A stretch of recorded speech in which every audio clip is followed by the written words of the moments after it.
I've worked for the Santa Ana Police Department for over 26 years.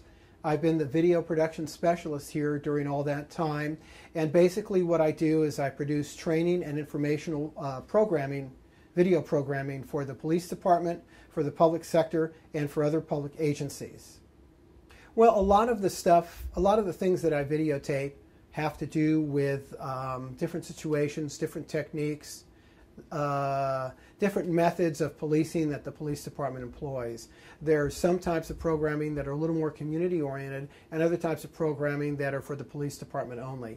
The police department only programming usually deals with tactics such as how to work with a canine, how to do a car stop with people who are armed in the car, how to respond in the event of a pursuit, what to do, for example, if there's an active shooter being a situation like at Stony Brook or at Columbine. Heaven forbid we should have a situation like that here where there's someone at the mall or at a high school or a public place who just starts shooting people.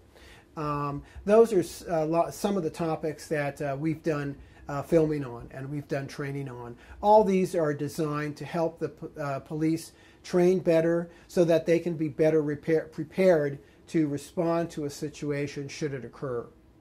So far we've produced 2 videos of the series.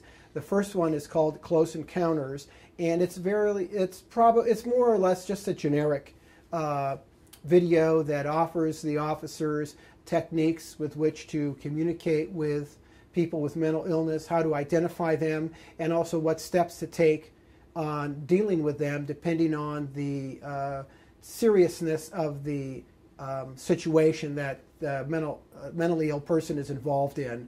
For that, I went on several ride-alongs with the Orange Police Department and shot actual cop-style footage of encounters with essentially homeless people who had various degrees of mental illness. The second one is called Autism, and that deals specifically with young people who suffer from that mental disability. For that video, we interviewed several law enforcement professionals who have children who have autism. We wanted to do that because not only did we get the law enforcement perspective on dealing with these people, but also the personal perspective of being a parent of one of these children. We also had a young man, Gabriel Cuellar, who has high-functioning autism, who agreed to an interview with us, and he also participated in a simulated car stop just so that we could ask him about how his reactions are and how he thought other people with autism might react in a similar situation. Well, graffiti is a serious nuisance in any city. There's tagging graffiti and there's also gang graffiti, which can be very serious because it could imply that there's going to be some kind of serious violence among gang members or within a certain turf.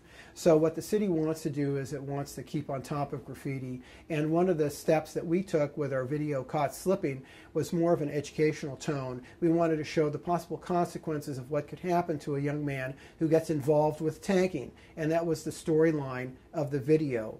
It was based on actual incidents because we drew as some of our points in the story news reports of actual people who had been killed by gang members while tagging, or even community members who had challenged taggers and had been killed by the taggers themselves. Yeah, the police department always counts on the community to be their eyes and ears, and appreciates any time that a community member calls in and reports a situation.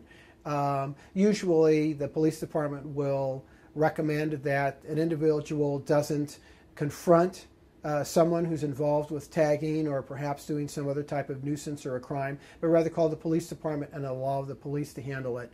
Here in Santa Ana, not only is there a reward program for tagging, but we also have a reward program for gang-related murders as well.